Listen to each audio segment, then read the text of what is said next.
What's up everyone, back for another vlog, and in today's vlog I'll be showing you the Shelfie beers that I'll be reviewing for the month of June 2025. So, if you're unfamiliar with Shelfie beer reviews, they are reviews of beers that I can easily grab off the shelves here in the Western New York area, more specifically Buffalo, New York.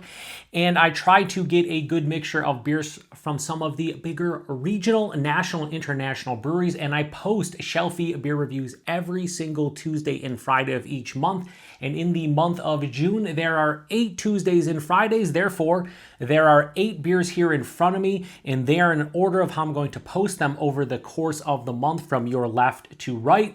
This will be the first, and this will be the last. So after a 1-month hiatus, Shelfie beer reviews have returned. Now, last month I had to cancel because towards the end of April, I came down with a pretty bad sickness that put me out of commission for almost 2 weeks. Therefore, I couldn't go out and grab any Shelfie beer reviews. So I just said, you know what, in May, we're just going to cancel them and we'll come back in June. And that's exactly what I did. So as far as the selection this month, it's not the best. I'll just be honest with you.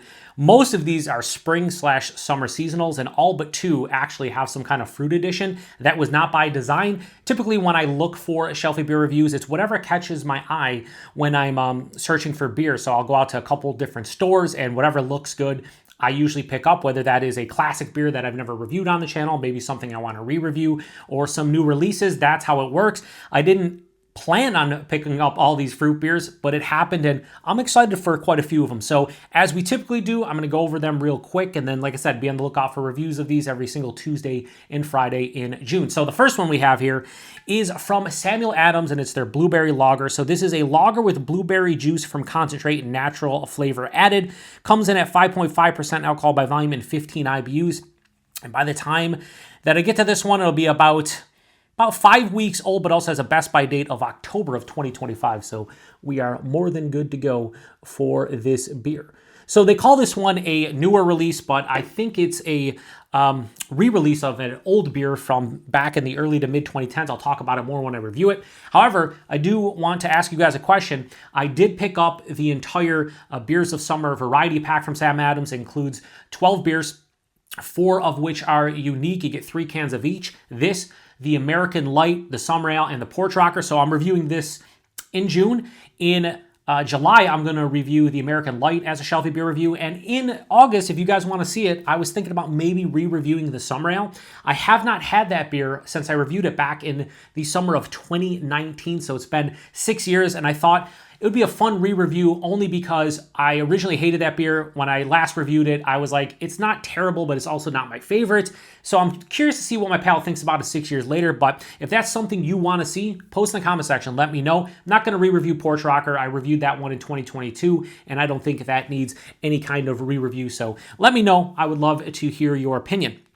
Next, we have a beer from Victory, a part of their small batch series. This is their Vienna Vacay. So this is a key lime Vienna style lager, 5.5% alcohol by volume. I do think it says, lager with natural flavors. I do think they're using lime puree and maybe lime zest. So this one will be about 7 weeks old by the time I review it. It says best by October 8th of 2025. I love the label. It just pops, honestly. And the reason I picked this one up is probably the reason you guys also would probably have for picking this one up. You see a lot of lime beers. In fact, in this lineup here, there's another lime lager. However, this is different because it's a Vienna style lager, which is an amber lager. And I don't know if I've ever seen lime in specifically a Vienna or amber lager. I don't know how it's going to mix with a little bit of a darker malt kick. I'm very curious about this one. Seems like it could be quite refreshing, so I wanted to grab it. And here we are. Next, we have a beer from Fatheads, and this is their Benjamin Dangland. So it's an IPA that comes in at 7.4% alcohol by volume, 76 IBUs, and by the time I get to this one, it'll be right around 5 weeks old, give or take a day or two. So honestly, I wanted to pick up a fresh can of Headhunter to re-review because when I reviewed the Jungle Juice Headhunter, a lot of you said you'd love to see a re-review of regular Headhunter. Problem is, I usually can't find that beer fresh. So when I find that beer fresh, whether it's a part of the Shelfie beer reviews or just on its own, I'll review it. I did see it at 2 different places, but the freshest that I saw it was about 2 months old. I want to re-review it around, at the very oldest would be 6 weeks, but my preference would be under a month old. So once I find a super fresh can of Headhunter, I'll re-review it. However, I picked this one up because I've never had it before. I've seen it before, and it's all about Independence Day. So it's 7.4%. July 4th, obviously. And then it's 76 IBUs, and the original gravity is 17, so 1776. I get what you're doing. I understand it, Fathead. So I thought, hey, if I can't get Headhunter, let's get the newest seasonal release from them. It's not a new, but like, you know, just it's a seasonal release. It's been out before in prior years. Next, I'm really stoked for this one. It comes from Dogfish Head. It's their Festina Pesh. So this is an ale with peaches and natural flavors. What this typically is, though, prior years, I hope it's the same. This is a Berliner Weiss that is brewed with peaches and natural flavors. Comes in at 4.5% alcohol by volume. And at the time of review, I don't know exactly how old this one is going to be. I'm going to say it's probably a couple months old, but it also has a best by date of October of 2025, so we should be more than good to go. All of these seem to have a best by date of October 25. Looks like most of them give about six months on these, which is fine. Now, fun story, I'll talk about it more in the actual review. This is one of the first 2 beers I ever had from Dogfish Head. The first 2 beers I had from Dogfish Head ever in my life, they're Chicory Stout and this. Of course, both went away for many years. They brought this one back. Maybe they'll bring back the Chicory Stout. I know they have it sometimes at the brew pub and maybe locally, but I'd like to see that. Again, such a fun beer. But so is this. This was like one of the first kettle sours I've ever had. It's a Berliner Weiss. And they released this for the first time back when like you just did not see any kind of sour beers, or they had infancy here in the US. So I remember enjoying this one, not like blown away by it, but I remember being like, wow, I can't believe it's tart, it's sour, it has nice peach character. I enjoyed it. So very curious about that one. Next, we have a seasonal from Aida. This is more of their like late winter, early spring seasonal. So this is their Bananas Foster Stout. It is a malt beverage with natural flavors. Comes in at 8.5% alcohol by volume. Obviously, they're trying to mimic I think it's a, Bananas Foster in Imperial Stout form. I want to say this one is going to be around maybe 3 months old, maybe 2.5 months old. I think it's as a mid-March kind of a mid-March bottle on date. I saw it. I can't see it now. Yeah, right there.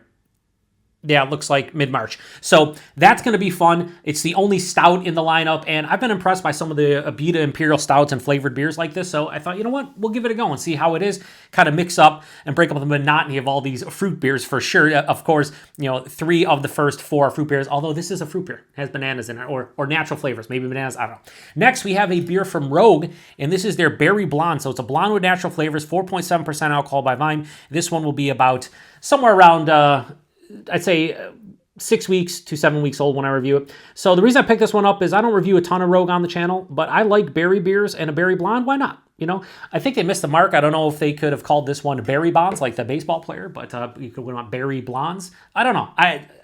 My brain is very stupid at times. But anyway, so this one on the back, they say something about marin berries and juicy plums. They just say natural flavors. I don't know what they're exactly brewing this one. If you're going to call it Berry Blonde, hopefully it has at least one berry, so marin berries. I know marin berries are very popular in Oregon, so that makes sense. So I grabbed that one because why not? Next, we have a beer that I've wanted to try for a couple of years. Always been eyeing it, never picked it up. It comes from the Great Lakes Brewing Company, and this is their Mexican lager with lime. Very simple. That's actually the name of the beer. It's just Mexican lager with lime. 5.4% alcohol by volume. They use real lime peel and puree and flake corn in this one, and this has a best by date of August 2nd of 2025, so we should be good to go with that one. Yeah, this one is like one of their more popular spring and summer seasonals. It might be year-round now, but I'm pretty sure it's summer seasonal release, spring, summer. A lot of people say this is pretty good for a Mexican lager with lime, and I'm here for it. Mexican lager is not my favorite style, but if Great Lakes makes a Mexican lager with lime, I'm probably going to enjoy it. Last but not least, we have the second blueberry beer of the month here. And this one comes from Amagang, and this is their Blueberry Falls. So this is a blueberry Kolsch, comes in at 6% alcohol by volume. This one was actually canned late January, but it has a best by date of October 30th of 2025. So this one's going to be the oldest of the bunch. By the time I get to it, it'd be like 4.5, maybe almost close to 5 months old, which is fine by me, whatever. This beer obviously has a best by date that is 9 months out, so according to Amagang, we should be good to go. I'm curious to see what I prefer between this and the Sam Adams, difference of 0.5%. This is a Kolsch, this is a lager.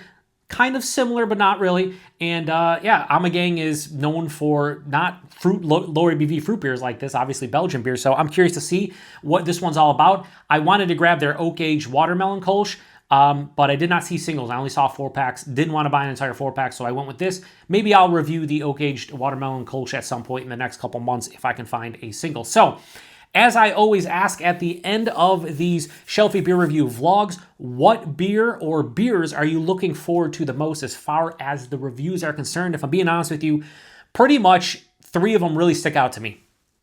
Key Lime Vienna Lager just sounds interesting. I don't know how it's going to work. We'll see. The return of Festina Pesh from Dogfish Head. Haven't had that beer in probably close to 10 years, maybe even over that. I'll have to look, but it's a very long time. And then the Great Lakes Mexican Lager Lime for me because, again, I've grown to enjoy Mexican lagers more over the last couple of years, so I want to see what Great Lakes does with it. I'm looking forward to all of them. Otherwise, I wouldn't pick them up. The Bananas Foster sounds fun. The 2 blueberry beers. Obviously, Benjamin Dangland, always good to have an IPA from Fatheads. And, of course, the Berry Blonde, but we'll see. Anyway, what beers are you looking forward to me reviewing? But also, what beers have you had? What ones do you think I will enjoy? What beers do you enjoy? That's kind of what this is all about. You know, I've been doing these Shelfie beer reviews for not only myself, but everybody out there who can pick up these beers, whether you're in like the Northeast, Midwest, National. I did not get an international beer this month, so I will rectify that next month. That was the one thing is I wanted to get Chimay Whitecap, but I did not see anything other than the big 750s. I want to get the smaller bottles. So when we do that, I will definitely grab a bottle of it and give it a review because I've reviewed the red and the white, or the red and the blue, so the white's the last one. Anyway, I'm going to shut this one down. Appreciate everybody stopping by for another vlog and be on the lookout for reviews of these throughout the month of June. And until then, cheers.